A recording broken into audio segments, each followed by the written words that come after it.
Hello there, welcome back or welcome to the SIM podcast. If you're new here, SIM stands for Speak Your Mind, and on this podcast we talk about a wide range of topics. It could be mental health, religion, climate change, music, or whatever is going on in the world around us. Nothing's off limits.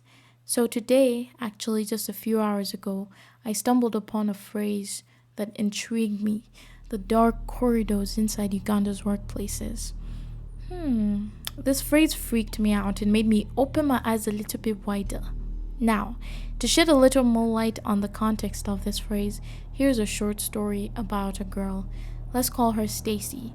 Now, Stacy's been looking for a job, and after a long while of about 3 years of unsuccessful job hunting, she finally gets a lead from one of her friends, who connects her to one of her uncles, who is in the same line of work as Stacy is.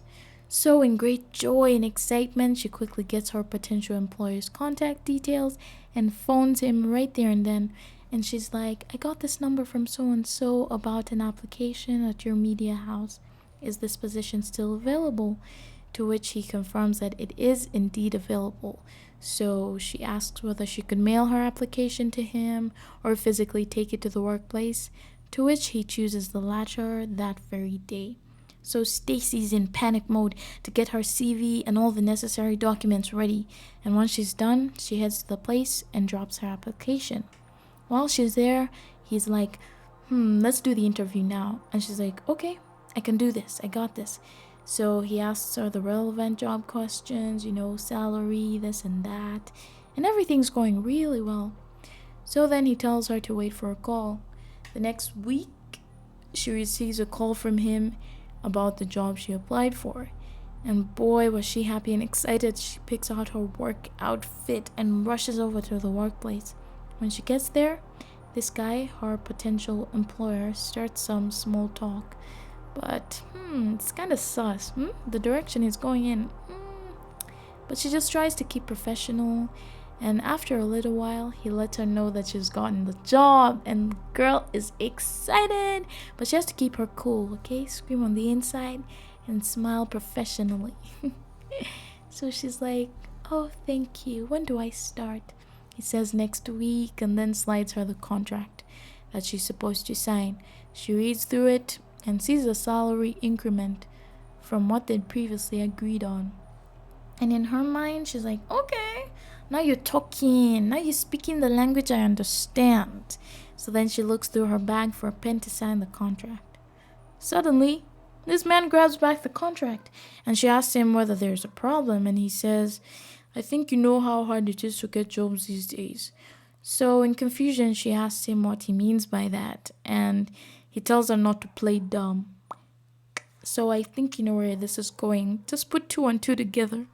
This guy was shamelessly asking her for the sacred sumbusa. Keep in mind that this is based on a true story, and there are so many women out there who can testify to being in such horrible situations. First off, there are societal pressures like, by this specific age, you should be having a job. By this age, you should be married. By this age, you should have kids, and so on and so forth. And these pressures sometimes make us feel like we're running out of time to do certain things in life. And while all the things I've mentioned are not inherently negative in any way, they create such immense pressure to meet expectations. And when they aren't met in the expected time frame, it can lead to feelings of shame or fear of being left behind. And this makes some women more vulnerable to accepting compromise just to fit in or meet these expectations.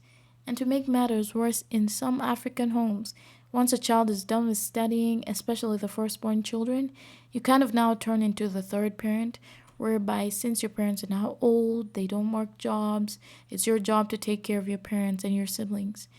And how are you going to do that without a stable job?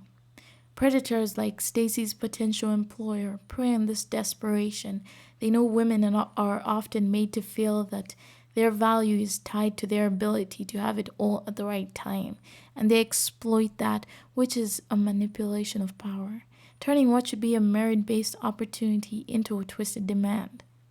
I want you to know that no job or opportunity is worth compromising your dignity or self-respect.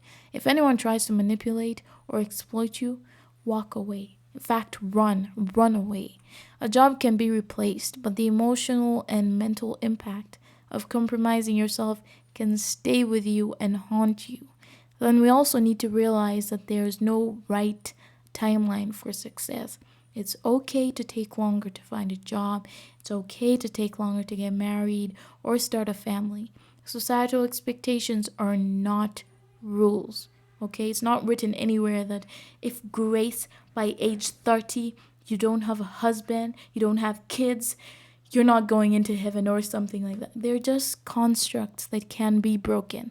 So surround yourself with people who support you for who you are, not what society tells you to be. Also broaden your network with reliable people, because the more diverse your network, the more options you have, which reduces the chances of being cornered into such bad situations like Stacy was. Then get educated on workplace rights and understand the power dynamics at play.